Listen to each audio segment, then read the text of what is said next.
예수께서 사두개인들로 대답할 수 없게 하셨다 함을 바리새인들이 듣고 모였는데 그 중에 한 율법사가 예수를 시험하여 묻되 선생님, 율법 중에서 어느 계명이 크니이까? 예수께서 이르시되 내 마음을 다하고 목숨을 다하고 뜻을 다하여 주 너의 하나님을 사랑하라 하셨으니 이것이 크고 첫째 되는 계명이요 둘째도 그와 같으니 내 이웃을 내 자신같이 사랑하라 하셨으니 이 두 계명이 온 율법과 선지자의 강령이니라. 바리새인들이 모였을 때에 예수께서 그들에게 물으시되 너희는 그리스도에 대하여 어떻게 생각하느냐? 누구의 자손이냐? 대답하되 다윗의 자손이니이다.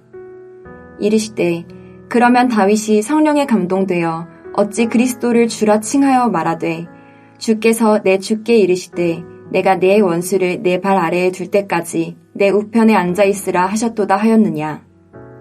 다윗이 그리스도를 주라 칭하였은즉 어찌 그의 자손이 되겠느냐 하시니 한마디도 능히 대답하는 자가 없고 그날부터 감히 그에게 묻는 자도 없더라. 오늘 묵상 본문은 신약성경 마태복음 22장 34절부터 46절까지의 본문 말씀입니다. 가장 크고 첫째 되는 계명이라는 제목으로 은혜를 나누고자 합니다. 예수님을 고소할 고속거리를 찾으려는 종교 지도자들은 오늘 본문에서 세 번째 질문을 던집니다. 마태복음 22장에서 이미 가이사에게 세금을 바치는 것이 옳은지 아니면 옳지 않은지와 7명의 형제가 한 여인을 취했는데 부활 때에 과연 그 여인이 어느 사람의 아내가 되느냐는 질문들을 했었습니다.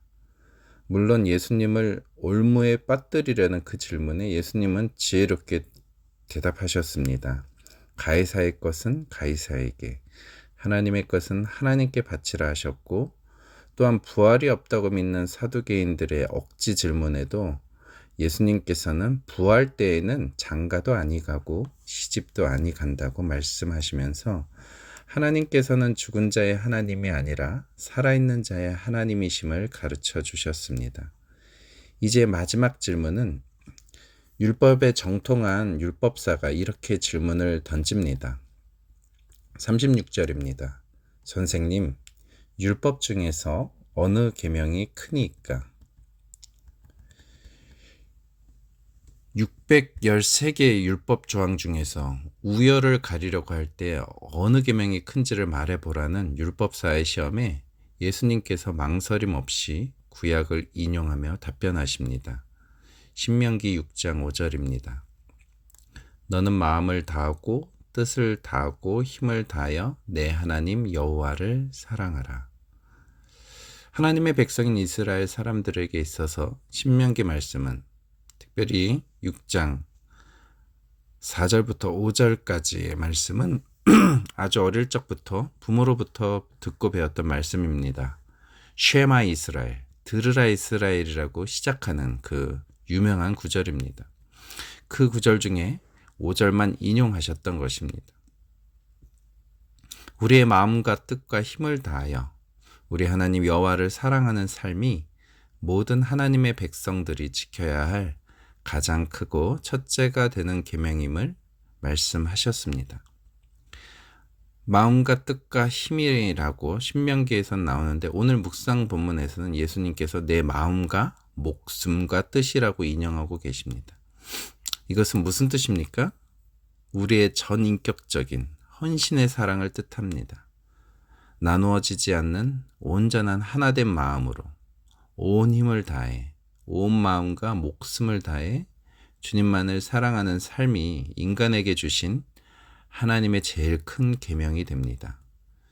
그리고 그 사랑의 대상이 되시는 하나님께서는 우리와 새 언약의 피로 아버지와 자녀와의 관계를 맺으신 사랑의 하나님 아버지 되십니다. 우리는 예수님의 강조점에 주목해야 합니다. 우리가 마음과 목숨과 뜻을 다해 사랑할 분은 하나님이시며 지옥 갈 죄인인 우리들을 하나님의 자녀로 삼아주신 바로 나의 하나님이 되심을 기억해야 합니다. 이 계명이야말로 중요도 면에서 있어서 제일 크고 우선순위 면에서 있어서 첫 번째 되는 계명입니다. 하나님을 전인격적으로 사랑하라는 말씀 이후에 바로 둘째를 말씀하십니다. 내 이웃을 내 자신같이 사랑하라는 레위기 19장 18절의 말씀을 인용하십니다. 예수님께서는 이미 산상수훈에서 이웃사랑의 계명을 적용해야 할 대상으로 원수까지 사랑하라고 그 대상을 확대하셨습니다. 즉 자신의 주변의 모든 사람, 원수까지도 나의 이웃으로 여기고 사랑해야 함을 말씀하셨던 것입니다. 그래서 마태복음 5장 43절과 44절에서는 이렇게 나옵니다. 또 내 이웃을 사랑하고 내 원수를 미워하라 하였다는 것을 너희가 들었으나 나는 너희에게 이르노니 너희 원수를 사랑하며 너희를 박해하는 자를 위하여 기도하라. 그런데 이 첫째와 둘째 계명은 구별할 수는 있어도 분리될 수 없는 말씀으로 보여집니다. 하나님을 사랑하는 사람은 하나님께서 사랑하시는 자신의 주변의 사람들을 사랑하지 않을 수 없기 때문입니다. 그리고 예수님께서 이 말씀의 마지막에 이렇게 말씀하십니다.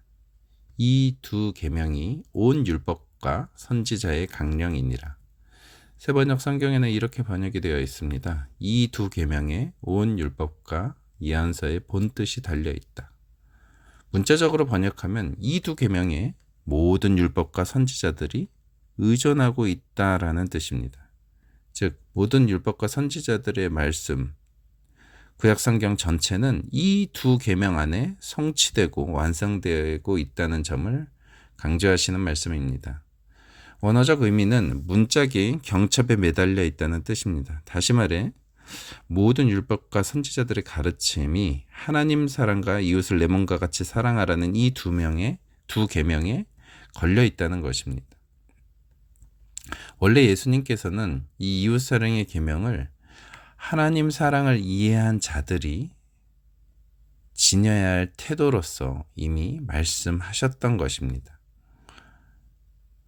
하나님의 사랑을 경험한 사람은 하나님께서 햇빛을 선인들뿐만 아니라 악인들에게도 비춰주듯이 하나님의 자녀들인 우리 모두는 우리를 사랑하는 사람만 사랑해서는 안 되고 오히려 원수를 사랑하고 우리를 박해하는 자를 위해 기도하는 그 이웃 사랑을 실천해야 함을 마태복음 5장에서 이미 말씀하셨던 것입니다.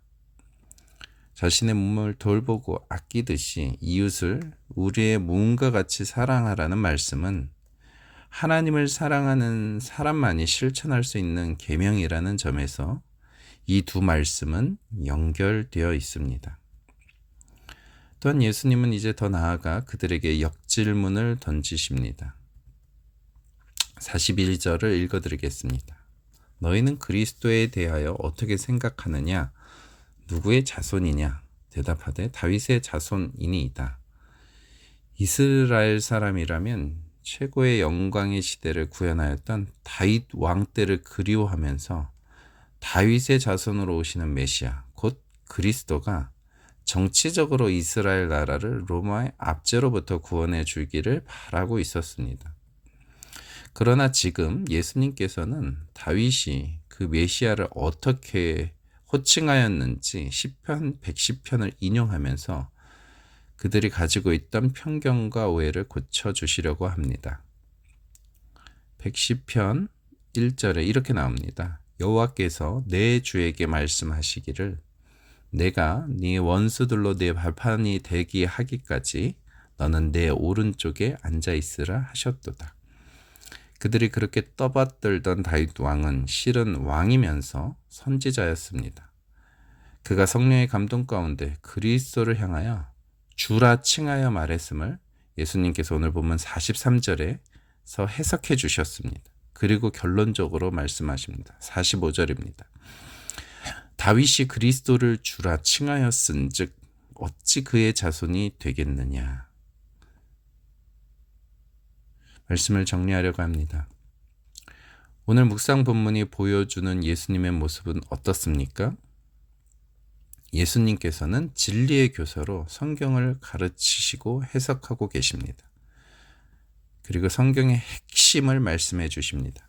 모든 율법과 선지자의 가르침은 하나님 사랑과 이웃을 내 몸과 같이 사랑하라는 이 두 계명에 연결되어 있다는 사실입니다.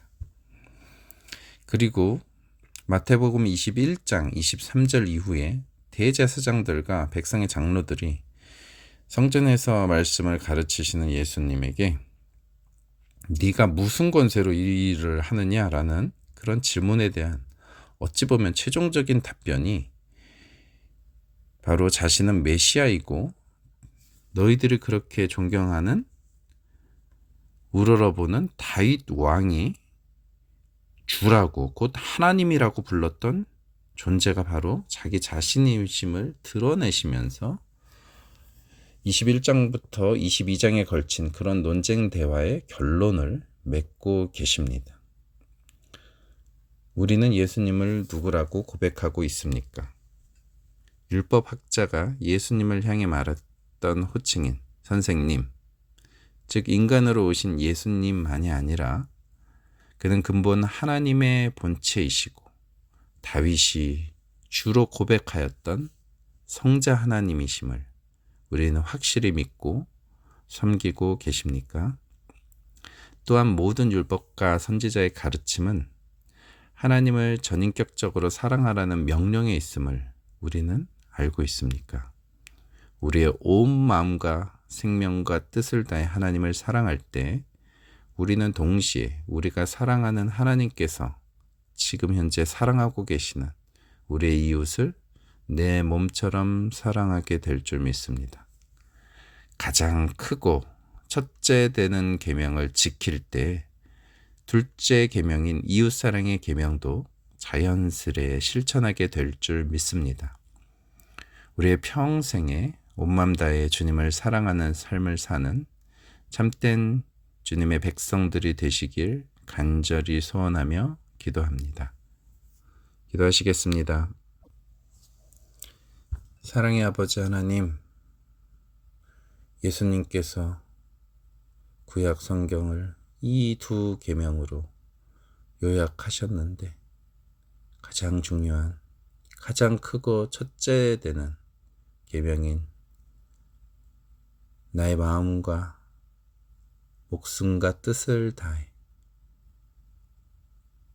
주 나의 하나님을 사랑하는 그러한 삶을 우리가 남은 평생토록 우리의 삶에 실천하며 살아가는 참된 주님의 백성들 모두 되도록 주님, 주님의 성령님 우리의 마음 가운데 충만히 거하여 주시고 우리가 평생토록 주님만 바라보며 주님을 사랑하는 삶을 삶으로 가장 행복하고 기쁨이 충만한 삶을 살아갈 수 있도록 주께서 우리 마음을 다스리시고 우리의 모든 삶을 주관하여 주옵소서. 남은 한 주 동안도 주님과 동행하며 주님을 사랑하는 삶을 살 때 우리 곁에 있는 우리의 이웃들을 내 몸과 같이 사랑하게 될 줄 믿습니다. 우리를 축복의 통로로 사용하여 주셔서 주님의 사랑이 우리를 통해 흘러가게 하여 주심으로 하나님의 나라가 우리의 삶의 현장 가운데 임하게 되는 놀라운 복을 경험케 하여 주옵소서. 모든 은혜 감사드리며 우리 주 예수님 이름으로 기도드립니다. 아멘.